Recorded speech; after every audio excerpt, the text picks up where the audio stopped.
नमस्कार दोस्तों, स्वागत है आप सभी का इन खबर यूपी पर। उत्तर प्रदेश में आज तीसरे चरण का मतदान हो रहा है और उत्तर प्रदेश की 10 लोकसभा सीटों पर मत डाले जा रहे हैं। इसी में से खास सीटें हैं, मैनपुरी की है, बदायूं है, संभल की सीटें हैं और फिर फिरोजाबाद की सीट है और यहाँ की लड़ाई बड़ा ही दिलचस्प है।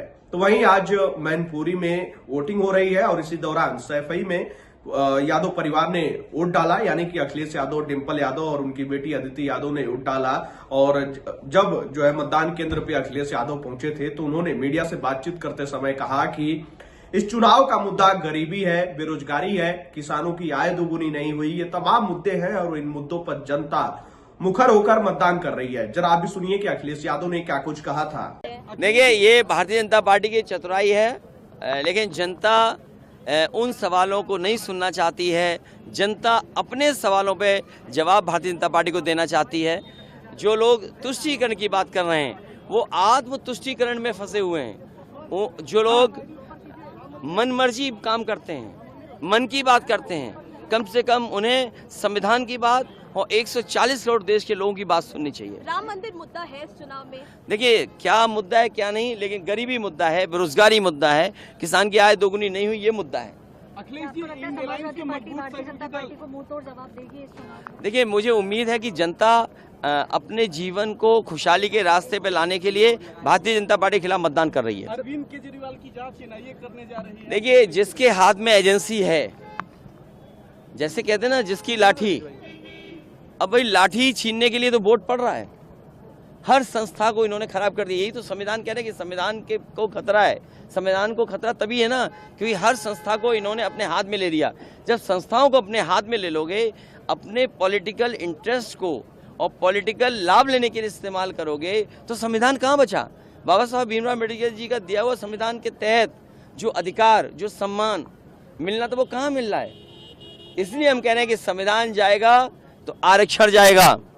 ये धीरे धीरे निजीकरण के रास्ते पे ले जा रहे हैं, जिससे न नौकरी मिले न आपको आरक्षण मिले। अखिलेश जी, अपने सारे गढ़ को आप रिटेन कर पाएंगे? ये गढ़ नहीं, ये घर है और घर में इस बार लोगों ने मन बनाया, आम लोगों ने जिताने का फैसला लिया है। और तभी तो देखा आपने शक्ति कितनी, जिस बूथ पर आज तक इतने लंबे इतिहास में कभी कोई नाराज नहीं हुआ, खिलाफ वोट नहीं डालता, वहाँ देखिए ADM, SP city, extra force, extra police, extra CCTV ये लगे। बताओ, हमारे गांव में लगे हुए हैं। तो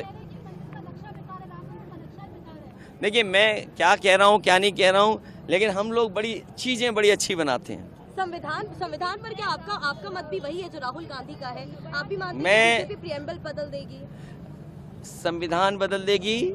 और जब संस्थाएं आपको न्याय नहीं दे रही हैं, संस्थाएं जब आपको न्याय नहीं दे रही, तो क्या है? संविधान ही तो खत्म हो रहा है। क्या आपको उम्मीद थी कि 3 काले कानून आ जाएंगे? क्या आपको उम्मीद थी अग्निवीर आ जाएगा? क्या आपको उम्मीद थी कि बैंकें डुबा दी जाएंगी? क्या आपको उम्मीद थी कि नोटबंदी हो जाएगी? ये तमाम वो चीजें हैं जो संविधान नहीं अधिकार देता सरकार को। मन मर्जी से सरकार नहीं चलती है और आत्म तुष्टीकरण से नहीं लाभ मिलता है। धन्यवाद।